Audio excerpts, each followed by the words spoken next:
Deep within the Sierra Nevada mountains of Northern California lies a forgotten little resort town called Keddie. Surrounded by towering trees and winding roads, it seems like the perfect place to retreat from the noise of the world. But in April of 1981, this quiet town became the backdrop for one of the most brutal and baffling unsolved murder cases in American history. This is the story of Cabin 28. This is the story of the Keddie murders. 911, what's your emergency?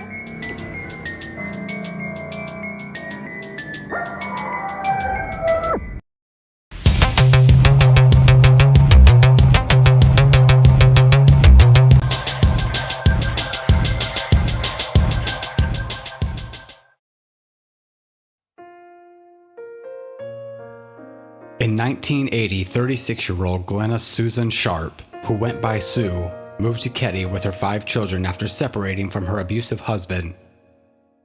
Looking for a fresh start, Sue rented Cabin 28 at the Keddie Resort, a cluster of aging vacation cabins turned into low-income housing. The family consisted of 15-year-old John, 14-year-old Sheila, 12-year-old Tina, 10-year-old Rick, and 5-year-old Greg.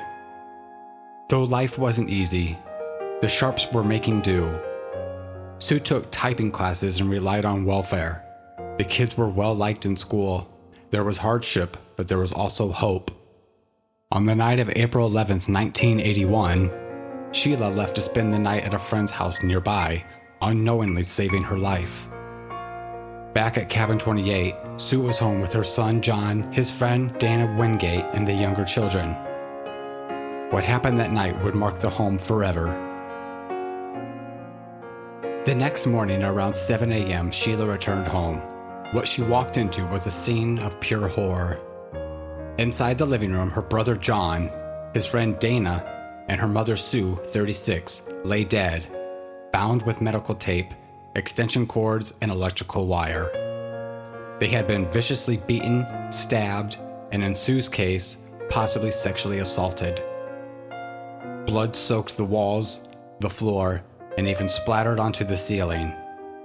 Oddly, the younger boys, Rick, Greg, and their friend Justin Smart, were found asleep, untouched in the back bedroom. Tina, however, was gone. The crime scene was so chaotic, and soon, so was the investigation. From the start, the investigation was plagued with errors. Plymouth County Sheriff deputies failed to secure the scene. Evidence was either missed, contaminated, or ignored. It was clear the murders weren't just a quick job. The level of violence. Sue had been stabbed in the chest and throat. John and Dana beaten with a claw hammer suggested a deeply personal motive. Whoever committed these crimes had taken their time. One major clue? A bent steak knife left at the scene. It had been bent in half from the force of the stabbing. Neighbors heard nothing. No one reported screams, even though 3 people were killed just yards away from another cabin. Even more troubling, multiple calls about suspicious individuals were either overlooked or never followed up on. And then, there's the disappearance of Tina.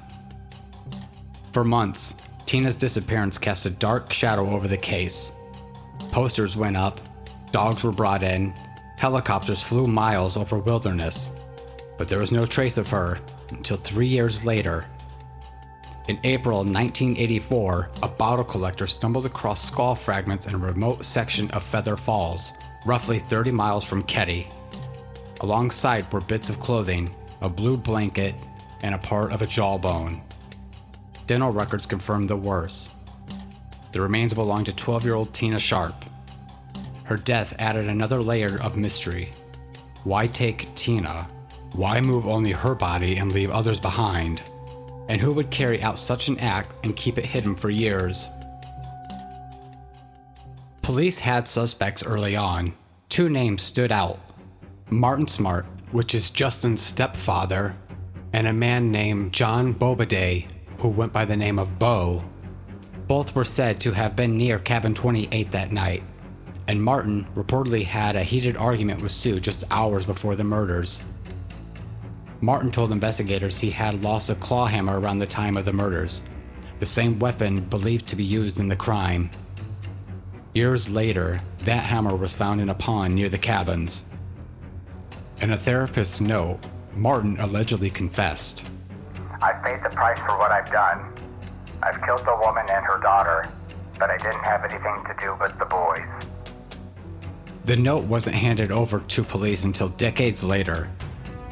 Despite all this, no arrests were made.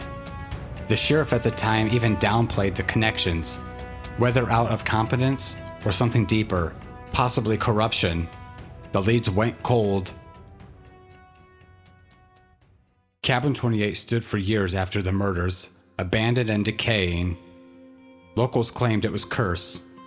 Eventually, in 2004, the cabin was demolished, no official reason given. Keddie itself faded. What was once a retreat became a ghost town. But for the families involved, there's no moving on. Sheila Sharp has spent her life fighting for justice. In recent years, new investigators have reopened the case and declared it an active homicide. In 2016, new DNA evidence was recovered from a piece of tape at the scene. In 2018, a knife was found buried behind another cabin. And interviews once ignored are now being re-examined. Still, no arrest. Over 40 years later, the Keddie murders remain one of the most disturbing and mystifying cases in California history. Why were Sue, John, Dana, and Tina targeted? Why were the younger boys left unharmed? Why did the original investigators let it slip all away? And did the killer walk free all these years? Maybe one day the truth will come out. Until then, Cabin 28 will remain a place of shadows and silence. A reminder that evil doesn't only lurk in cities or alleys. It can live in the quietest of places, even a cabin in the woods.